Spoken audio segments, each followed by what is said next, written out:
안녕하세요. 가톨릭 출판사 홍보기획팀 마케터 리디아입니다. 오늘 소개해드릴 책은 단테의 신곡입니다.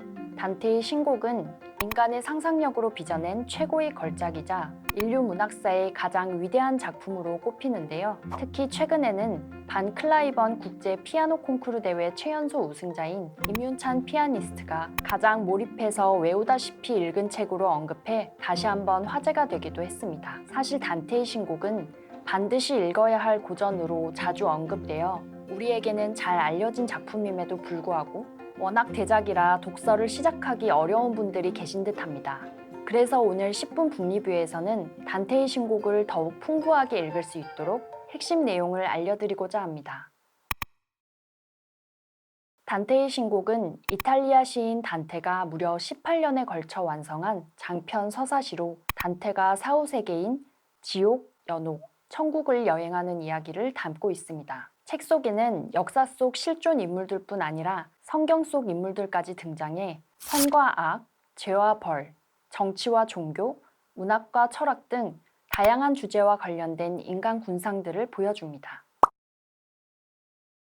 단테의 신곡을 꼭 읽어야 하는 책으로, 그리스도인이라면 반드시 읽어야 하는 책으로 추천하는 이유는 무엇일까요? 첫 번째는 이 책 한 권으로 중세 서양의 문화, 철학, 종교, 역사 등을 한 번에 접할 수 있다는 것입니다.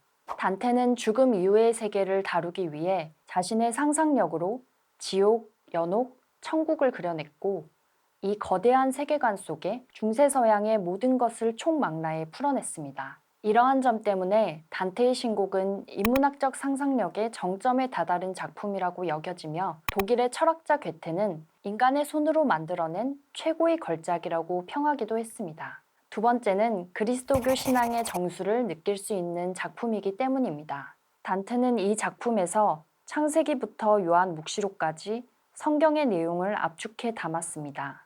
또한 지옥에서 천국으로 향하는 순례의 여정을 하느님을 향해 가는 신앙의 여정으로 엮어내며 그리스도교 신앙과 철학을 깊이 있게 고찰합니다. 이렇게 여러모로 중요한 가치를 지닌 작품을 알고도 읽지 않는다면 가장 빛나는 보물을 눈앞에 두고도 놓치는 것과 같지 않을까요?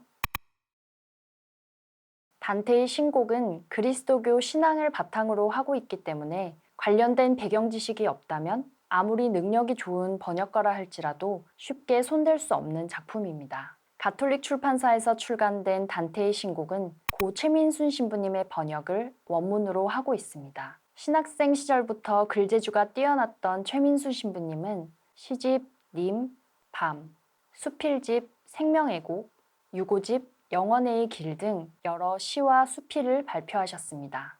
신부님은 평생 추구해온 하느님과의 일치를 향한 여정을 작품에 담아내셨고, 이를 통해 사제와 평신도들에게 영성을 심어준 시인으로 존경을 받으셨습니다. 영성신학자 박일 신부님은 최민순 신부의 생애와 하느님의 이해라는 논문에서 이렇게 평했습니다. 최민순 신부가 한국 교회에 남긴 의미는 그 깊이와 폭에 있어서 측량하기가 어려울 정도다. 특히 영성과 문학에 있어서 그의 위상은 참으로 선구자적이고 우뚝해 차라리 고독하게 느껴질 정도다. 최민순 신부님은 이러한 신앙적 감수성과 문학적 재능을 바탕으로 시편, 아가, 고백록, 돈키호테 등과 같은 책뿐만 아니라 우리가 오늘날도 사용하는 주님의 기도, 대영광송과 같은 기도문도 번역하셨습니다. 이러한 번역들은 오늘날에도 원문에 충실하며 의미를 잘 살린 번역으로 학계의 정평이 나 있습니다. 그렇기에 다른 번역본과는 깊이면에서 차이가 있고 중세문학의 맛을 더욱 제대로 느껴보실 수 있습니다. 단테의 신곡을 이해하는데 작가 단테 알리기에리의 이야기를 빼놓을 수 없는데요. 시인이자 위대한 사상가였던 단테는 몰락한 귀족 가문에서 태어났습니다. 집안 환경이 여유롭지는 않았지만 그는 고전문학과 시작법에 관심을 가지고 수도원에서 수사학과 철학을 공부하며 젊은 시절부터 문학과 학문으로 이름을 떨쳤습니다. 그가 9살이 되던 해에 베아트리체를 처음 만나 사랑에 빠지게 되는데요. 이러한 경험은 그의 작품 세계에 큰 영향을 미치게 됩니다.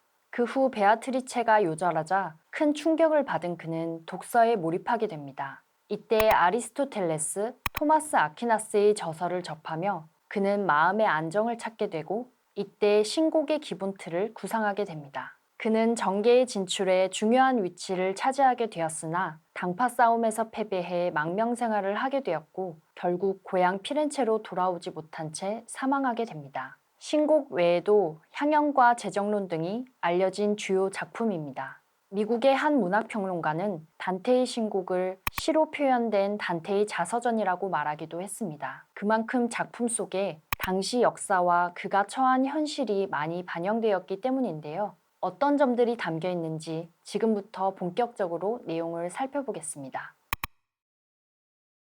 단테의 신곡은 크게 지옥, 연옥, 천국 세 부분으로 구성되어 있고 작품의 시작인 지옥은 총 34곡으로 이루어져 있습니다. 어느 날 숲에서 길을 잃고 헤매던 단테를 로마 시인 베르길리우스가 나타나 구해주면서 이야기는 시작됩니다. 베르길리우스의 안내로 지옥으로 향한 그는 일환에서 세례를 받지 않는 자들의 혼을 만나는 것을 시작으로 가늠하니, 탐식가, 신을 모독하고 성직을 매매한 성직자 등 죄인들이 벌받는 모습을 보고 자신의 미래에 대한 예언도 듣게 됩니다. 교황의 무덤이 있는 파란에서 한 거인이 나타나 단테를 지옥의 최종한으로 데려다 주게 되고 지옥의 밑바닥에 다다른 그는 그곳에서 은인을 판 이들, 즉 브루투스와 유다의 무리가 루시퍼에게 물어뜯기는 끔찍한 장면을 마주하게 됩니다. 이렇게 지옥의 모든 것을 본 단테는 그곳을 떠나 연옥으로 향합니다. 두 번째 장 연옥은 33곡으로 연옥의 문지기 베드로 사제의 안내로 연옥 안으로 들어서게 됩니다. 그는 이곳에서 지옥과 마찬가지로 죄를 짓고도 회개하지 못한 이들을 만나게 됩니다.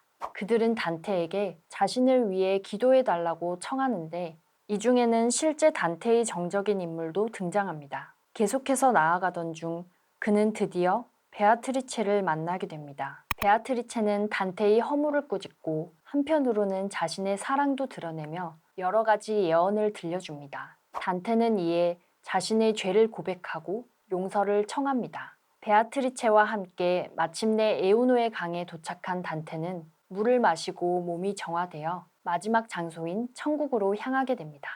34곡으로 구성된 마지막 장 천국에서는 앞선 지옥, 연옥과 달리 덕을 쌓아 천국으로 들어선 이들을 만나는 내용으로 전개됩니다. 진리를 위하여 싸우다 죽은 이들, 지상에서 철학과 신학으로 이름을 떨친 학자들을 만나고 베아트리체, 베드로 사도, 야고보 사도, 아담을 통해 그리스도의 희생과 부활, 애덕, 천상세계의 창조와 관련된 그의 궁금증을 묻고 이야기를 나눕니다. 단테는 천국에서 자신의 조상도 만나는데 그는 조상에게 자신의 운명을 이야기해달라 청합니다. 단테의 조상은 단테의 귀양살이를 예언하며 시를 써서 많은 사람들에게 교훈을 전해달라 당부합니다. 9번째 원동천에서 단테는 천사들의 무리에 둘러싸인 하느님을 비로소 만나게 되고 성모님의 은총을 보면서 대서사시의 이야기도 끝을 맺게 됩니다. 오늘은 여러분과 함께 단테의 신곡을 살펴봤습니다. 과연 그리스도교 문학의 정수이자 중세 문학의 대장으로 손꼽히는 작품답다는 생각을 다시 한번 하게 됩니다. 이 영상을 보시는 분들도 이 작품의 진가를 맛보기 위해 꼭 도전해 보셨으면 좋겠습니다.